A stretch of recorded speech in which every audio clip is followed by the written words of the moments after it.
It's Election Day. From New York City's mayoral showdown to governor's races in New Jersey and Virginia. The results could say a lot about where voters stand right now.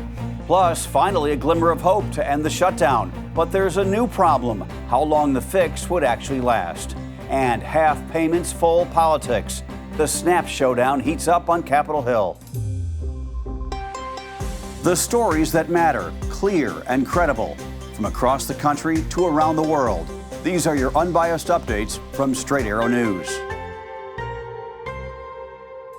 Good morning, I'm Craig DeGrelli. It's Election Day in America, and while President Trump is not on the ballot, some believe his presidency is very much on the line. From New York to California, voters are deciding races that could reveal where the country stands in his second term. There are 5 key contests happening across the country that we want to tell you about, starting in New York City. Democrat Zoran Mamdani, a 34-year-old Democratic socialist and progressive favorite, faces former Governor Andrew Cuomo, running as an independent, and Republican Curtis Sliwa. It's a battle between the party's future and its old guard, with Mamdani promising affordability and Cuomo promising a return to experience. Trump threw his support behind Cuomo Sunday night, calling him a bad Democrat, but better than a communist. And then again on Truth Social saying, you really have no choice but to vote for him, meaning Cuomo. Across the Hudson, New Jersey voters are choosing a new governor. Democrat Mikey Sherrill faces Republican Jack Ciattarelli in a race centered on one thing: affordability. With rising taxes and utility costs, Ciattarelli calls Sherrill a Washington insider, while she warns he's too close to Trump. The state has leaned blue for years, but this one's tight. In Virginia, a state feeling the effects of the ongoing government shutdown, they too will be picking a governor.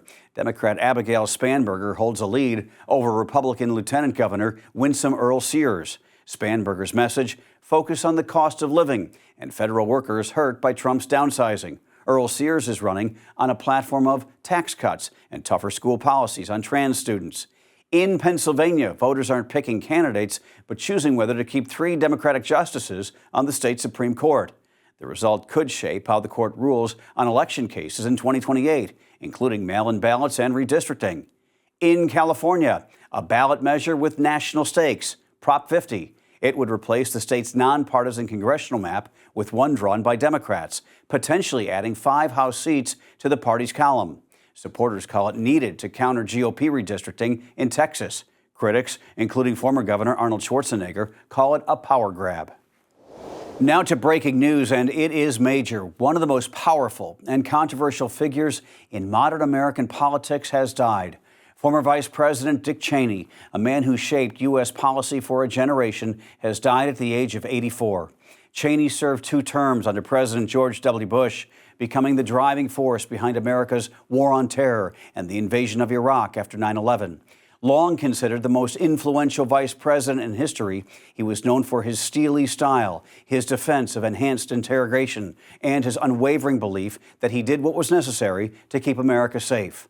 In later years, Cheney broke sharply with his own party, calling Donald Trump a, quote, coward and, quote, the greatest threat to the republic. He died surrounded by family at his home in Wyoming.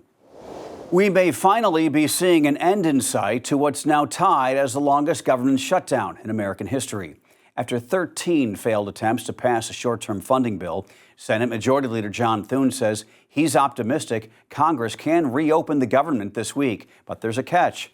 The House-approved bill only funds the government through November 21st. Thune says that date has to change. Quote, I think that would be the objective here, is to try and get something that we could send back to the House that would open up the government. House Speaker Mike Johnson struck a similar tone at a news conference Monday, saying GOP leaders are working against the clock as the current bill's expiration date nears. We're very mindful of the calendar. We're very frustrated by that. It's part of the reason we're so angry about this, because they're eating up the clock, and the Democrats know how much more we have to do here this year.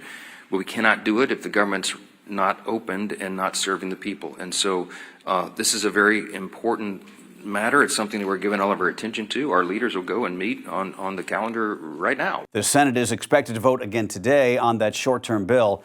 If it fails, tomorrow will mark the longest government shutdown in U.S. history.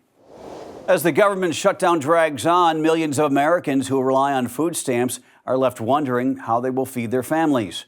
The Trump administration says it will send partial SNAP payments this month. a temporary fix for about 42 million Americans who depend on the program. But officials admit many families could only get half of their normal benefits, and no one knows when those payments will arrive. States will have to recalibrate their systems, and the administration warns it could take weeks, even months in some places. The White House says it cannot legally tap other accounts to cover full payments, a move courts have already questioned. The USDA says it's using about $5.5 billion in contingency funds, enough to cover only half of November benefits, and won't tap a separate $23 billion school lunch account that Democrats had urged it to use. The decision sparked a fiery debate Monday night in the Senate over how much help low-income Americans should get as the shutdown enters week 6. Food deprivation is not a correct strategy for any government in the United States of America. Trump's Make America Hungry Again agenda is wrong. It is immoral. Republicans shot back, accusing Democrats of politicizing hunger and holding up the budget deal that would reopen the government. This isn't lawmaking. This is a political stunt by the Democrats. The resolution they're offering is empty. It is meaningless. Democrats shut down this government. Democrats have voted against reopening the government 13 times. Democrats are holding food assistance for 42 million Americans hostage. The USDA says it's moving as fast as possible to issue those partial payments. But anti-hunger groups warn the decision could leave some families without enough to eat and states without funds for new applicants or emergency aid. Federal prosecutors are pushing back hard, urging a judge not to dismiss the case against former FBI Director James Comey. Comey's facing charges of lying to Congress and obstructing a congressional proceeding, stemming from his testimony before the Senate Judiciary Committee back in 2020. Prosecutors say he leaked information to the media and misled lawmakers about his actions while running the FBI. Comey calls the case political payback, saying he's being targeted by the Trump Justice Department for his criticism of the president. But in new filings Monday, prosecutors fired back, writing, quote, "The defendant is a former FBI director who lied to Congress about his conduct while at the helm of the nation's primary federal law enforcement agency."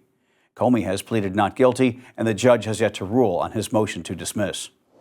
A Hollywood legend and one of its true originals has died. Three-time Academy Award nominee Diane has died at her home in California. She was 89. Her daughter, actress Laura Dern, confirmed her mother's passing, calling her my guiding light and my heart. With more than 6 decades in film and television, Ladd was known for bringing depth, humor, and heart to every role, from Chinatown and Wild at Heart to Rambling Rose and Alice Doesn't Live Here Anymore, the latter 3 earning her Oscar nominations. She also made Hollywood history as half of the first mother-daughter duo ever nominated for Academy Awards in the same year. Diane Ladd, remembered as a performer of strength, soul, and grace. Finally this morning, People magazine has made its pick for 2025 Sexiest Man Alive. And this year's honor goes to Jonathan Bailey. The British actor, best known as Lord Anthony Bridgerton in Bridgerton, has gone from period drama heartthrob to full-blown leading man. He starred in Jurassic World Rebirth and the upcoming Wicked movie. Even earned an Emmy nomination for his role in Showtime's Fellow Travelers. Bailey told Jimmy Fallon he thought he was being punked when he got the news, calling it absurd, but also the honor of a lifetime. All right, I have a little confession to make this morning. When I pre-read this story, I had to Google who Bailey was. The reason being, like every year, it's either Brad Pitt or George Clooney or Hugh Jackman for a news anchor like myself to read Sexiest Man Alive. I had no idea who this person was, and I guess now I do. All right, before we head out, here's what we're tracking today. House Republicans stepped to the mic this morning at 10 with Speaker Mike Johnson and Labor Secretary Lori Chavez-Derrimer set to address the stalemate. Later, the White House press briefing at 1, where questions about SNAP benefits and negotiations are expected to dominate. At 2, a federal appeals court in New York takes up Sam Bankman-Fried's bid to overturn his 25-year fraud sentence. No spin, no drama, just the news you need. Sign up for our Unbiased Updates newsletter, san.com/newsletters. We are the fastest, fairest 8 minutes in news. Tell your friends about us. Watch us on san.com or our app. You can also stream us on Spotify. Got all that? Those are your Unbiased Updates for this Tuesday. We'll see you back here tomorrow. For all of us here at Straight Arrow News, I'm Craig DeGrelli. Have a great day.